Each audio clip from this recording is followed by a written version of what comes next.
the festive preparation had started early in the morning. As Stu woke up, the sound of busy steps already announced the excitement building up inside the castle. While he quickly put on a new set of clothes, Avery didn't bother to move a muscle and continued to doze in an unbothered manner. The other let him. The hybrid had come back late, perhaps close to midnight or even after, and Stu had only noticed the door opening and closing while half asleep. Stu was unsurprised as he entered the kitchen and noticed he was the last to arrive. Even Sean was there, and he had just returned last night. The man, who had the characteristics of a tame bear, immediately took him under his care and told him what had to be done the same way he had done it more than 3 years ago. From time to time other people would enter. People bringing foods. The dirty aprons made them identifiable as being part of the common kitchen for both servants and knights who resided on the king's property. Today they would have to give it their all to create meals for bastards with standards, at least Frederick had phrased it that way. In Stu's opinion, the food wasn't all that bad, maybe a little too mushy for his liking and bland, but still edible. Perhaps he just didn't have standards. He had eaten raw fish and everything else that wouldn't immediately kill him during his whole childhood. A grey mystery sludge was almost a delicacy. Then there were some tidy, important-looking men shouting wishes and commands. Stu guessed they were either advisors of lower rank or higher servants who were in charge of organizing the event. He took a pan out of the oven and cut into the roasted piece of lamb swimming in its own boiling fluids and leaves of thyme that used to be scattered across its surface. Something about that image had always created some unexplainable kind of tension in him, yet he wouldn't refuse to work with it. It was a personal request by the king after all, and who was he to refuse anything that man said? Why would he question any action of the king who ruled over a whole kingdom, the person said to be crowned by a goddess? He thought about the gravestone and Frederick's mockery. The pot with white tulips was now standing on Stu's desk, even though he wasn't the type to take care of such petite flowers. But Avery took quite a liking in them. Out of nowhere he was being pulled to the side by an apathetic-looking woman who he knew managed most of the organizational tasks. Even though she did her job well, Stu couldn't understand how a mere mortal could spend more than 20 minutes in her presence without wanting to throw oneself out of a window. It was a miracle Sean had married this woman 8 years ago, and not only did he keep his head clear, he also adopted and raised 2 children with her who were now adults and living by the shore of Bota. "We need more people to get all the plates and the other trash forth and back between here and the feasting hall in time, or it'll end up like last time. We don't want that, right?" she began to explain. Next to Stu stood Charles and Tiana, the latter leaning towards him to whisper, "They were 20 minutes late with the main course. We are in a shortage of servants right now, and sadly you are the only decent replacements in this unit. Don't wait around, don't speak to guests. It's best if they don't notice you're there, and if anyone asks for any special wishes, you keep walking," the organizer continued. Charles was almost dozing off next to him as she finished her instructions and let them continue their work. When the time came that the formalities were said to be done and the guests began to fill the hall below the fundament of the castle, Sean pressed a plate into his hand and sent him down. He had barely ever been in the large underground hall, maybe 2 or 3 times. The stairs the servants had to take were narrow and had them end up in the very back of the hall. As soon as he got closer to the location, he could smell what was associated with a well-done feast: alcohol, lots of food, sweat. He took a deep breath and descended, knowing he could go about 3 minutes before having to consume the terrible used air that could barely leave the hall. There were no windows after all. Even though it was underground, everything was lit with chandeliers and torches burning on the wall just well enough to see clearly. The ground was made of raw uncovered stone with the exception of a dark blue carpet leading from the large entrance towards the podium close to the back.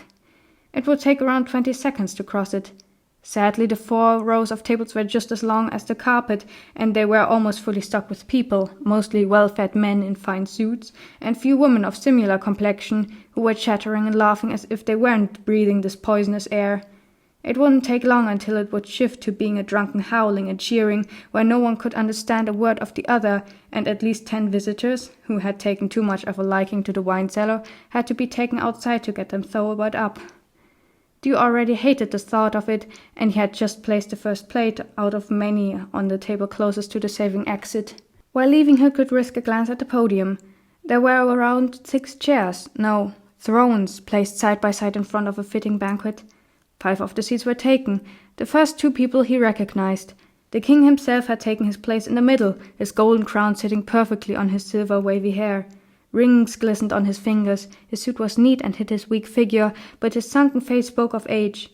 On his right sat his daughter, who was wearing a crown as well, yet hers was a lot smaller and only had one gemstone placed in its center. She looked exactly like the portrait in a corridor with large windows and memorable carpet, but at that moment she didn't wear that stiff and almost sad face, but instead smiled and laughed while chatting with the boy next to her. He didn't look familiar to Dew, but it was easy to assume by his expensive attire and his white skin that he was the Prince of Haven. The royal children looked like they were around the same age, which must be younger than himself by a little. On the king's other side, a man with a white wig and artistically styled curls was bent over his plate. He was accompanied by a graceful woman who, just like him, looked to be around 50 years old. The king and queen of the adjacent kingdom looked pretty much how he expected, but less inhumane than all the kings he had seen depicted before. Maybe it was because they were fully human and had a genuine smile on their lips while talking to Rufus II, who looked as if he wanted to die earlier than his age would let him, and his eyes drifted off into the same direction by the door over and over again. Dew managed to leave in under 3 minutes and strolled back while being admonished by Sean's wife to pick up the pace if he didn't want to lose his eyesight. Whatever she meant by that couldn't be pleasant. During his second and third trip he spotted Avery standing near the entrance. His hair was still a little messy. Dew assumed she stood up less than 5 minutes before the first visitors arrived and didn't have the time, or didn't bother, to look even more presentable, but to Dew it looked beautifully natural compared to the hybrid's stiff stance. He still wore a more typical guard attire, a metal chest plate, pauldrons, gauntlets, and other armor parts Dew couldn't name because his roommate usually didn't wear them. His general thought it would be a waste of materials. Most of his body was covered in translucent scales after all, which could redirect most common attacks but still left him bruised most of the time. Not far from Avery stood another night guard, who was throwing nervous looks at the other as if expecting a sudden swing to his head. Dew tried to make eye contact several times, but his friend either didn't notice or was purposefully ignoring him and instead stared at the walls and floor as if they were talking to him. The less attention on him the better, that's what he had said at some point. He was already sweating from both the heat, the constant movement, and dodging anyone in his path when he went to grab the 6th plate. While walking back with his hands full of smaller delicacies like tiny squids and olives, Charles was trying to keep up with him. To his concern, he noticed that the man was stumbling more than he was walking. His face was far from healthy either, with a red nose contrasting his now pale skin. "You're not doing too well," Dew pointed out. "I'm fine," Charles replied, his voice hoarse. "Do you have a fever? Sit down for a second if you have a fever." "I'm fine," he repeated, this time with more force. He stumbled again before taking his first step on the stairs. Dew reached for the plate in the other person's hand. It was the lamp he had prepared himself. Charles looked back at him, and the blonde couldn't quite tell whether it was shock or anger that was now displayed on his face. Then he vigorously took the plate back into his own hands and exclaimed, "I don't need your help. I can do this myself." "You're not helping anyone if you collapse," Dew commented while following him, internally mimicking Josephine.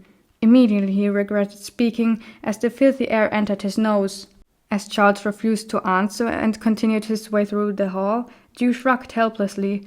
What was he supposed to do if his partner was so determined to follow his self-destructive behavior? Pin him down? Dew knew too well how that would end, and he didn't want to risk triggering another mental breakdown in another person. Charles quickly escaped his sight. With the last bit of good air in his lungs, Dew made it to a table, but not back in time, so he used his sleeve to filter it at least a bit. Tiana hurried next to him and, without a warning, pressed several empty jugs into his arms before pulling him upstairs. "You're slow and the nobles aren't. You need to get quicker if you want to please anyone," she commented and shook his shoulder during the last sentence. Dew sighed and asked, "Isn't the main course done now?" "Well, yes, but these are 2 and they aren't supposed to, aren't they?" She pointed at the jugs and rolled her eyes.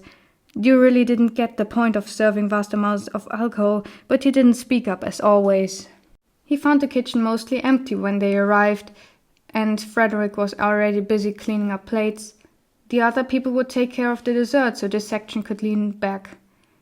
Tiana opened the barrel and began scooping the red liquid into the first jug, while Dew awkwardly waited behind her, the other one still in his hands. When she was done, she tore one away from him and handed him the newly filled. With the second refilled jug, Dew was about to leave once again, but the door flew open right in front of him, barely missing his stretched out hand. In response, he stumbled backwards, and not too late, because several knights in full armor and drawn weapons entered. "Put everything down and line up on the wall," one growled and pushed him on the wall next to the door. Frederick came right beside him. "If you storm my kitchen, at least explain yourself, young lad." The small man was ignored. The guards scattered, and while two were standing before the three confused cooks, the rest were turning everything upside down. Looking to his left, Dew could see the pain in Frederick's eyes. Somehow that man cared more about his workplace than his own home. Right after the kitchen, it was their turn to be searched. In Dew's case, the only object to be found was the necklace with the pink stone, but the intruders seemed rather uninterested in that. When Frederick emptied the pockets of his apron, he revealed a small flask. A knight was chosen to take a sip, and the man shook in disgust. "That's poison for sure," he choked, "but not what we are looking for." Frederick got his flask back. "Poison?" he asked, and drank as well without redirecting his eyes from the knight. The guard who had spoken first and seemed to be the leader of the small troop responded, "One of your minions brought a poisoned plate. An advisor from our king immediately died." Shit, Dew's heart sank. Charles. He knew that there was nothing in that dish that could kill anyone. So how? "We searched through the servant's belongings he had on himself when serving the plate and found an empty vial. We were just here to make sure no one else was involved," the knight continued on. "So, if you are, please speak so we can arrest you." He was pushed aside by one of his comrades for the silly statement. Dew's aching mind lacked any kind of comprehension. Yes, Charles had brought the plate. Yes, he insisted on keeping that plate. But there was no reason for him to do something like that. Even though Dew didn't know too much about him, he was sure Charles didn't hold any grudges or even the slightest of intent to take anyone's life, or did he misjudge him so badly? "What will happen to him?" Dew asked after a moment of collective silence. The guards laughed dryly. "The court will decide tomorrow morning. During that time he'll have to wait in the cell." "Will he die?" Dew wanted to ask, but he knew the answer. Charles had been given one more chance, and now he would definitely be charged with murder, no matter if he had actually done it or not. Tomorrow he would hang, and there was nothing anyone could do about it.